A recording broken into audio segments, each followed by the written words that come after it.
رمضان المبارک کا بھی آخری عشرے میں لوگ اعتکاف وغیرہ کی طرف ان کا رجحان ہوتا ہے، تو ایک ایز اے معتکف اس کو کیا کیا احتیاطیں کرنی چاہیے، کیا کیا ایسی عبادتیں کریں جس کے اوپر اس کو زیادہ ثواب ملے؟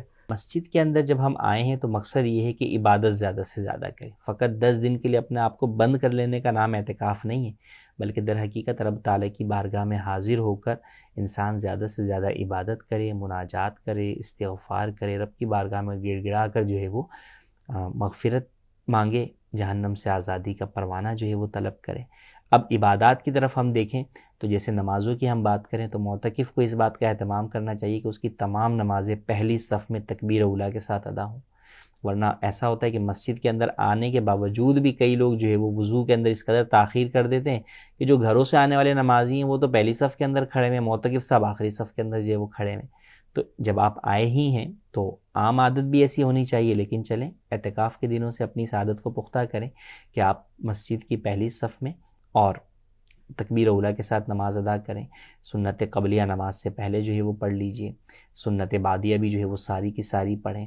پھر جن افراد کے اوپر قضا نمازیں ہیں تو وہ سنن غیر مؤکدہ اور نوافل کی جگہ پر، اور اس کے علاوہ بھی رات میں جو بھی عبادات ہیں ان تمام کی جگہ پر اپنی قضاء عمری جو ہے وہ ادا کریں. 3 مکروہ اوقات ہیں: طلوع آفتاب سے لے کے 20 منٹ بعد تک، زاویہ کبریٰ جسے عوام زوال کا وقت کہتے ہیں، اور غروب آفتاب سے 20 منٹ پہلے سے لے کے غروب آفتاب تک. ان 3 اوقات کے علاوہ آپ کسی بھی وقت قضاء عمری ادا کر سکتے ہیں. تو لہٰذا جس پر بھی قضاء عمری ہے اس کی ساری مصروفیات صرف قضاء عمری ہی ہونی چاہیے کہ وہ ہر وقت اپنی قضاء عمری ہی جو ہے وہ ادا کرے، کیونکہ اب اس کے پاس اور کوئی یہاں پر کام ہی نہیں ہے. پھر اس کے ساتھ جس کے ذمہ قضاء عمری نہیں ہے تو وہ تلاوت قرآن کریم کا اہتمام کریں. اگر اب تک آپ کا قرآن نہیں ختم ہوا تو آپ کوشش کریں کہ اگر آپ کو تجوید کے مطابق قرآن پڑھنا آتا ہے تو آپ اعتکاف کے 10 دنوں کے اندر ایک قرآن کریم جو ہے وہ مکمل ختم کر لیجئے. پھر ذکر و اذکار اور تسبیحات کے حوالے سے اپنی پابندی بنائیں کہ بھئی روزانہ اتنی مرتبہ درود شریف پڑھوں گا، اتنی مرتبہ جو ہے وہ تسبیحات پڑھوں گا.